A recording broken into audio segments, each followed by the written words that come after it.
Mister Fix na área, e hoje vamos entender a loucura americana. O Irã não pode? Mas por que a Arábia Saudita pode? Que fofo, não é? A ironia de Blockbuster começa cedo hoje. Então vem comigo porque Mister Fix vai desvendar essa nova harmonia entre o caos e o terror. Nossa história começa em 22 de julho de 2026. Quando Donald Trump publicou uma nova ameaça contra a infraestrutura do Irã. Trump declarou que, para cada navio atacado no Estreito de Hormuz, os Estados Unidos destruiriam uma ponte ou uma usina elétrica iraniana. Ele incluiu expressamente estruturas localizadas próximas, ou até mesmo dentro da capital Teherã, elevando novamente o risco de uma guerra regional.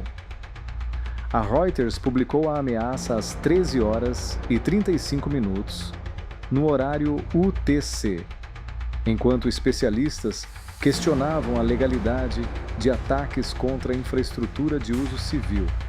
Mas, naquele mesmo dia, Washington anunciou outra decisão muito mais silenciosa e talvez ainda mais explosiva.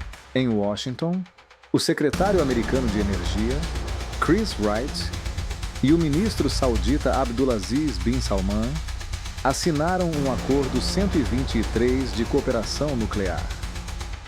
O Departamento de Energia apresentou o pacto como uma parceria pacífica, multibilionária e comprometida com os mais elevados padrões de não proliferação. Só que Reuters e Associated Press revelaram que o acordo abre caminho para a Arábia Saudita enriquecer urânio e reprocessar combustível nuclear usado. O documento também não obriga o reino a adotar o protocolo adicional da Agência Internacional de Energia Atômica. Em resumo, Washington combate o enriquecimento iraniano, enquanto entrega ao maior rival regional do Irã um caminho para desenvolver exatamente essa capacidade. Quando a centrífuga está em Teherã, ela representa o apocalipse. Quando está em Riad, aparentemente gera empregos americanos e prosperidade corporativa. Reuters, Associated Press, Financial Times, The Guardian e Wall Street Journal destacaram o tamanho histórico e o risco estratégico dessa decisão. Mas para entender como chegamos a tamanho espetáculo de coerência seletiva, precisamos voltar ao ano de 2008. Em 15 de maio de 2008, Estados Unidos e Arábia Saudita iniciaram formalmente uma cooperação relacionada à energia nuclear. O memorando foi assinado pela secretária de Estado Condoleezza Rice e pelo ministro saudita das Relações Exteriores, Saud Al-Faisal.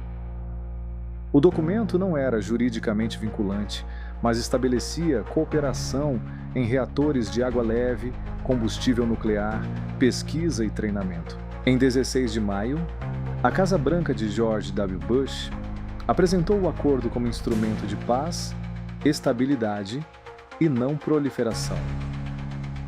Naquela época, Riad indicava que dependeria do mercado internacional para obter combustível, em vez de enriquecer urânio dentro do reino. Era uma declaração muito confortável, elegante e tranquilizadora, exatamente como costumam ser as promessas antes de os bilhões entrarem na sala. Em 2009, os Estados Unidos concluíram com os Emirados Árabes Unidos um acordo considerado o padrão ouro da cooperação nuclear. Pelo modelo emiradense, o país renunciou ao enriquecimento doméstico de urânio e ao reprocessamento de combustível nuclear usado. A Arábia Saudita recusou-se a assumir a mesma renúncia porque desejava conservar o direito de controlar o ciclo completo do combustível.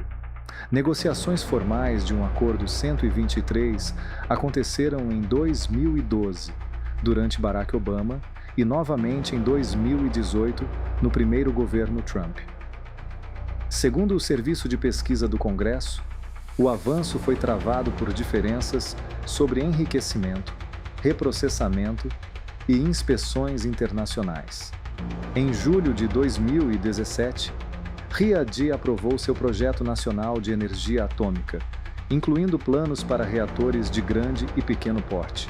O argumento oficial era produzir eletricidade, dessalinizar água, reduzir o consumo interno de petróleo e diversificar a economia saudita.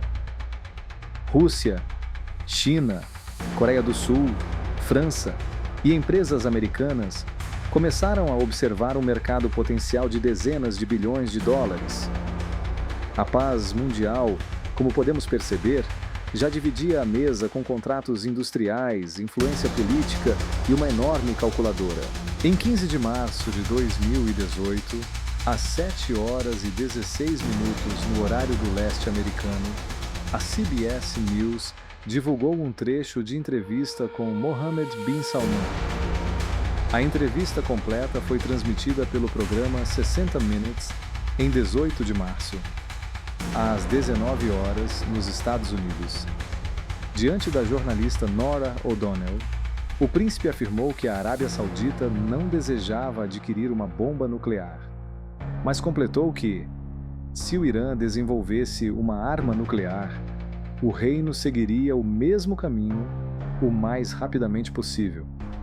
Portanto, a hipótese de uma bomba saudita não foi inventada por analistas hostis, jornalistas alarmistas ou pelo Mr. Fix. Ela saiu diretamente da boca do homem que governa de fato a Arábia Saudita. 2 dias depois da transmissão, em 20 de março de 2018, Mohammed bin Salman foi recebido por Donald Trump na Casa Branca. A reunião bilateral começou às 12 horas e 7 minutos no Salão Oval e terminou às 12 horas e 18 minutos, segundo o registro oficial da própria presidência americana.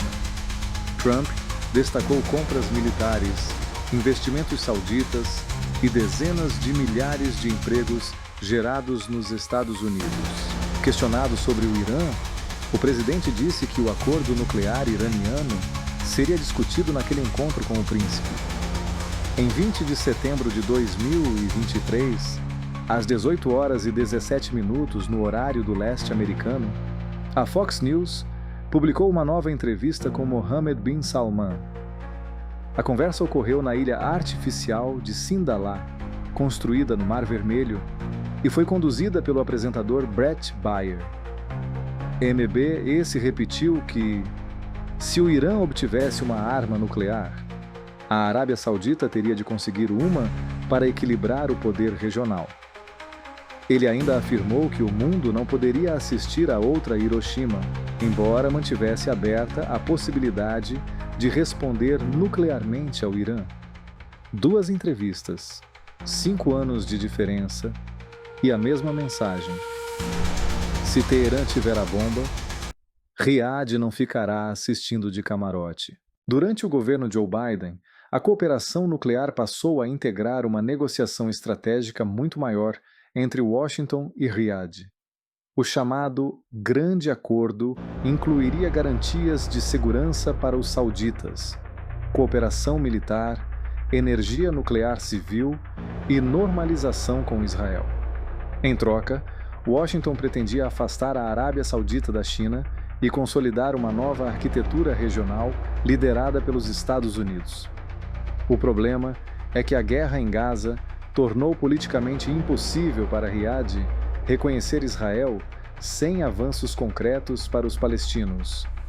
Em 19 de maio de 2024, Mohammed bin Salman recebeu o conselheiro de segurança nacional americano Jake Sullivan em Dhahran. A agência de imprensa saudita publicou a informação às 6 horas e 50 minutos no horário local, equivalente a 3 horas e 50 minutos no horário GMT. Segundo o comunicado, os dois examinaram versões quase finalizadas dos projetos de acordos estratégicos entre os países. Eles também discutiram Gaza, a entrada de ajuda humanitária e um caminho considerado confiável para a criação de um Estado palestino. Reportagens da Reuters explicaram que a assistência nuclear civil e as garantias americanas estavam no centro dessas negociações. Em julho de 2024, a Arábia Saudita pediu à AIEA que encerrasse seu antigo protocolo de pequenas quantidades. O reino passou a aceitar salvaguardas convencionais mais completas sobre suas instalações nucleares declaradas. Entretanto, não aderiu ao protocolo adicional, que permite investigações mais invasivas sobre possíveis instalações e atividades não declaradas. O país é signatário do Tratado de Não Proliferação Nuclear, mas isso não oferece o mesmo nível de acesso concedido pelo protocolo adicional. A porta da frente recebeu uma fechadura um pouco melhor, mas a AIEA continuou sem acesso garantido a todos os cômodos da casa. E mesmo com essa limitação, Washington continuou procurando uma fórmula para entregar ao reino a chave da tecnologia nuclear americana. Com Donald Trump novamente na presidência, a negociação deixou de depender de um acordo de normalização entre a Arábia Saudita e Israel. Em 13 de abril de 2025, o secretário de Energia, Chris Wright, reuniu-se com Abdulaziz bin Salman em Riad. Depois do encontro, Wright afirmou a jornalistas que os dois países estavam em um caminho para concluir a cooperação nuclear civil. Ele disse que um entendimento preliminar seria assinado e reconheceu que um acordo 123 seria indispensável para a participação americana. Wright admitiu naquele momento que os sauditas ainda não haviam concordado com todos os 9 critérios de não proliferação exigidos pela lei americana. O principal impasse continuava sendo a recusa saudita em abandonar o enriquecimento de urânio e o reprocessamento de combustível usado. Em outras palavras, o problema estava escrito em letras gigantes na mesa, mas o tamanho dos contratos aparentemente dificultava a leitura. Em 18 de novembro de 2025, Mohammed bin Salman foi recebido por Trump no pórtico sul da Casa Branca. Os dois participaram de uma reunião bilateral no Salão Oval e, naquela noite, de um jantar oficial no Salão Leste. A Casa Branca anunciou uma declaração conjunta sobre a conclusão das negociações de cooperação nuclear civil. O documento estabeleceu a base jurídica de uma parceria de décadas e confirmou empresas americanas como parceiras preferenciais do programa saudita. A administração classificou o acordo como compatível com fortes padrões de não proliferação. Entretanto, os detalhes decisivos sobre enriquecimento e inspeções continuaram sem ser apresentados publicamente naquele momento. Primeiro vieram a recepção, o sobrevoo, os presentes, o salão oval, o jantar e a orquestra. As salvaguardas ficaram para o rodapé. O palco estava pronto, faltando apenas transformar o entendimento político no pacto nuclear definitivo. O passo definitivo ocorreu em 22 de julho de 2026, com a assinatura formal do Acordo 123 e de um pacto bilateral de salvaguardas. O Departamento de Energia confirmou que o acordo será enviado ao Congresso americano para um período de análise. Aqui precisamos corrigir uma informação do roteiro original.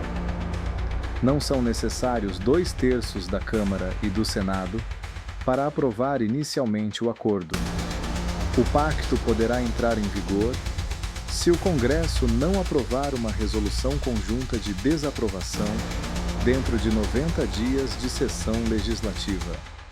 A maioria de 2/3 seria necessária apenas para derrubar um eventual veto presidencial à tentativa de bloqueá-lo. A primeira grande brecha é a ausência do chamado padrão ouro aplicado ao acordo nuclear com os Emirados Árabes Unidos. A Arábia Saudita não renunciou definitivamente ao enriquecimento de urânio nem ao reprocessamento de combustível nuclear usado. Essas atividades possuem aplicações civis legítimas, mas também podem reduzir o caminho tecnológico necessário para produzir material destinado a armas. Enriquecer urânio não cria automaticamente uma bomba, porque ainda seriam necessários projeto, explosivos, integração e um sistema de lançamento. Porém, sem enriquecimento, não existe material físsil para uma arma de urânio. Portanto, tratar a capacidade como irrelevante seria uma piada perigosa. A segunda brecha é a ausência do protocolo adicional da AIEA, utilizado para ampliar inspeções e investigar atividades clandestinas. O governo Trump prefere um sistema bilateral próprio, cujos detalhes completos ainda não foram divulgados publicamente. A Associated Press informou que o acordo poderá durar 30 anos e abrir caminho para uma instalação de enriquecimento após um estudo conjunto. A Westinghouse aparece como uma das grandes beneficiárias potenciais, fornecendo reatores americanos AP-1000, avaliados em bilhões de dólares. Então a centrífuga saudita vem com salvaguarda bilateral, contrato americano e embalagem premium. Realmente, o urânio fica muito mais educado assim.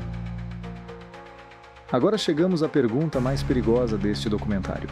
O Irã já possui uma arma nuclear pronta? Até este momento, não existe confirmação pública da AIEA ou dos serviços de inteligência americanos de que Teherã tenha montado uma bomba funcional. O Irã afirma que seu programa nuclear possui finalidade pacífica e nega ter decidido fabricar armas atômicas. A inteligência americana e a AIEA sustentam que o antigo esforço organizado de desenvolvimento de uma ogiva foi interrompido em 2003.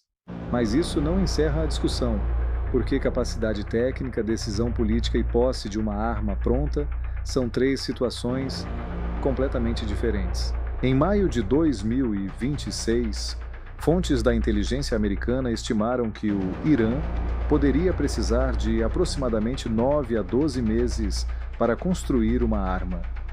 O ponto mais alarmante era um estoque de cerca de 440 quilos de urânio enriquecido a 60%, cuja localização exata não pôde ser verificada pela AIEA. Segundo o cálculo utilizado pela agência, esse material, se enriquecido ainda mais, poderia fornecer material físsil para aproximadamente 10 bombas. Isso não significa que 10 bombas existam, mas significa que a dúvida não pode ser descartada com um simples sorriso diplomático. A frase atribuída ao Irã sobre poder devastar o mundo em segundos não apareceu em transcrição oficial confiável localizada nesta pesquisa. Portanto, ela não deve ser apresentada como citação comprovada. Por mais cinematográfica e conveniente que pareça, a verdadeira incerteza está no material não localizado, no conhecimento acumulado, nas instalações subterrâneas e na eventual decisão política de avançar. Teherã pode não possuir uma bomba montada, mas ninguém de fora consegue demonstrar com absoluta certeza tudo o que existe ou não existe em seus túneis. E quanto mais Washington permite capacidades sensíveis à Arábia Saudita, maior será a pressão interna para o Irã abandonar qualquer autocontenção restante. A dúvida responsável não é afirmar que a bomba existe, é perguntar quanto tempo ainda separa capacidade, decisão e montagem. Ao mesmo tempo, Washington concede ao maior rival árabe de Teherã uma rota para enriquecer urânio dentro de seu próprio território. Em 23 de julho de 2026, o ex-primeiro-ministro israelense Naftali Bennett classificou o acordo como uma ameaça estratégica à segurança de Israel. Bennett alertou que o enriquecimento em território saudita poderia iniciar uma corrida nuclear regional e provocar uma perigosa perda de controle. O ex-ministro da Defesa Avigdor Lieberman também afirmou que o programa civil saudita poderia terminar em armas nucleares. Israel, embora não confirme oficialmente seu arsenal, é amplamente considerado o único país nuclearmente armado do Oriente Médio. Se Riad ampliar sua capacidade, Turquia, Egito e outros atores regionais poderão exigir programas equivalentes ou novas garantias de segurança. O Irã poderá usar o acordo como prova de que as regras nucleares são aplicadas de acordo com alianças, e não segundo princípios universais. Paralelamente, os Houthis anunciaram um bloqueio naval contra a Arábia Saudita e reivindicaram ataques contra 2 petroleiros no Mar Vermelho. Um dos ataques, contra o navio em Celia, foi confirmado por fonte oficial saudita. O ataque alegado contra o Laila permanecia sem confirmação independente. Alguns navios mudaram de rota para evitar Bab al-Mandeb, mas não há comprovação de que o estreito tenha sido totalmente fechado. Com o Hormuz quase bloqueado e Bab al-Mandeb ameaçado, as 2 principais saídas marítimas do petróleo do Golfo entram simultaneamente na zona de risco. Petróleo mais caro, inflação, rotas comerciais interrompidas, ataques à infraestrutura e proliferação nuclear formam um círculo de escalada global. E antes de terminar, eu quero agradecer de coração a cada pessoa que continua acompanhando e fortalecendo o Mr. Fix. Agora, além da voz, o Mr. Fix também está aparecendo nos vídeos, mostrando o rosto e assumindo completamente este novo projeto. Depois de perdermos 5 canais, eu decidi encerrar todas as antigas parcerias e começar novamente, desta vez trabalhando sozinho, com identidade própria, transparência e muito mais controle sobre o conteúdo. A intenção é construir um canal sólido, profissional e dentro das regras da plataforma, para evitar que todo o nosso trabalho seja perdido novamente. E isso é apenas o começo, porque muito em breve teremos um estúdio maravilhoso, preparado especialmente para trazer informação, entretenimento e muita interação com todos vocês. Obrigado por permanecerem comigo nesta nova fase. Mr. Fix na área, agora de cara limpa, de cabeça erguida e pronto para construir algo ainda maior ao lado de vocês. Um grande abraço, fiquem com Deus e até o próximo vídeo.